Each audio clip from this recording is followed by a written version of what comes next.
ازيكم؟ منتج جديد بينظف البوتاجاز وبينظف اي بقع واي دهون في لحظة وأكنه سحر. حبيت اشارك معاكم تجربتي مع الماجيك باودر من ايكواي، وهل هي فعلا طلعت حلوة ولا لا. اللي انا عملته انا حطيت معلقة من البودرة السحرية دي وعليها مية سخنة، وبعدين حطيتها على الدهون صعبة جدا في البوتاجاز. كنت متعمدة ان أنا اسيب البوتاجاز لاقصى مرحلة فيه، ان هو متدمر حرفيا عشان تشوفوا الفرق. عايزه اقول لكم من الدهون والحاجات الصعبه جدا كانت بتطلع اصلا بايدي، مش محتاجه سبونشة ولا اي حاجه. في الاير فراير مع بعض من ساعه ما جبتها ما نضفتهاش ولا مره. عايزه اقول لكم طريقتي السهله جدا اللي ما بتاخدش 5 دقايق في تنظيف اصعب دهون عندي. حطيت هنا ميه سخنه وبعدين حطيت معلقه من الماجيك باودر، وده حرفيا انا ما بستغناش عنه في اي دهون في مطبخي.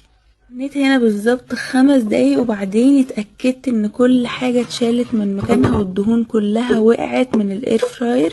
حركتها كده بالفرشة وزي ما انتوا شايفين بتطلع اصلا بايدي، مش محتاجة فرشة ولا اي حاجة. هنا الاسبونشة، وعايزة اقول لكم ان هي بتتغسلش بدي، بتغسلوها بالاسبونشة اللي هي الناعمة جدا. اقول لكم ان انا فعلا شفت ناس كتير بتدمر الاير فراير بتاعتها وبتغسلها بطريقة غلط جدا جدا، فبلاش تقلدي اي حد. وبجد الطريقة دي امنة جدا جدا، حتى ما بيبقاش فيه ريحة اصلا فيها تاني. وفي ناس بتحط كده خلطات معينة وتشغل الاير فراير، وده غلط جدا، بتأثري على الجهاز بتاعك.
بس بحركها علشان اضمن ان الجوانب بتاعتها كلها جاء عليها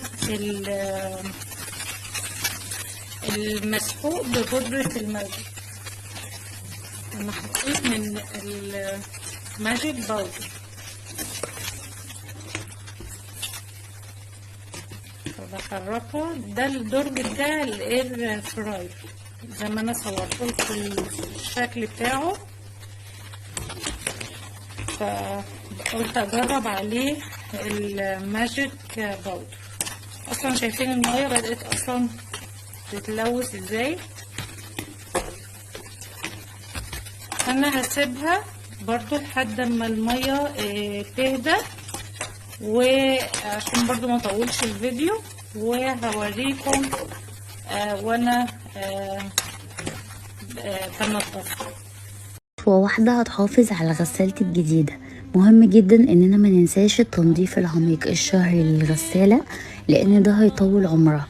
وطبعا حتى لو اختلفت طريقة التنظيف، بس دي اكتر طريقة امنة بالنسبة لي، لان المنتج كله مكونات طبيعية وامن على ملابس الاطفال، وانا بجد ما بستغناش عنه.